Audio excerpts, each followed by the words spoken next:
All right, so we are heading into the deep spring and summer, and I want to share something that might seem surprising for the person doing emerging edtech.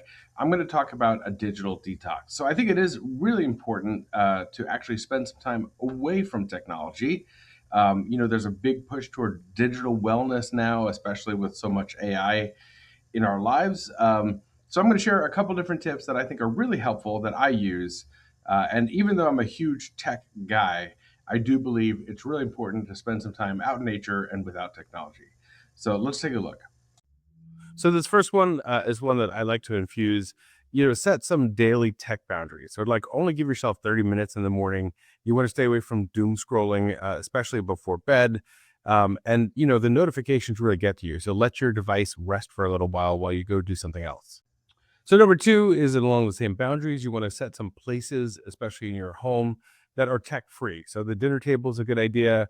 The bedroom, if you could do it. I have my art studio where there's just no technology. I keep it all old school, and I make sure that I spend some time every day drawing. It really helps.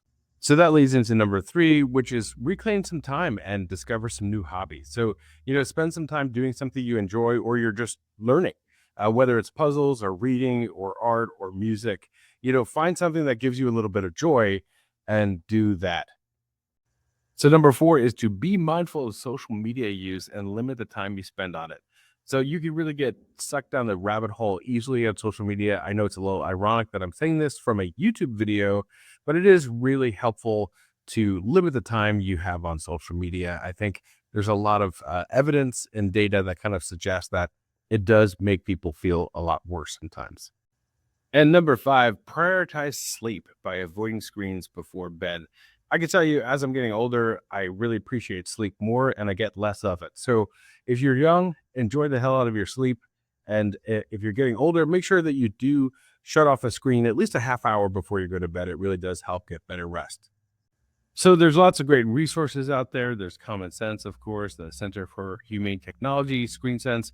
I really like Google's Be Internet Awesome, which is for elementary middle kids, and the Social Institute. These are great for sharing these kind of ideas with students. And if you have kids, of course, it's really helpful to implement some of these things with them as well. So I hope you find some of these ideas useful. Some of these resources are really great if you have a chance to explore them. But make sure you do spend some time away from some of the technology just to refresh and be fresh for next school year. Thanks. Best of luck.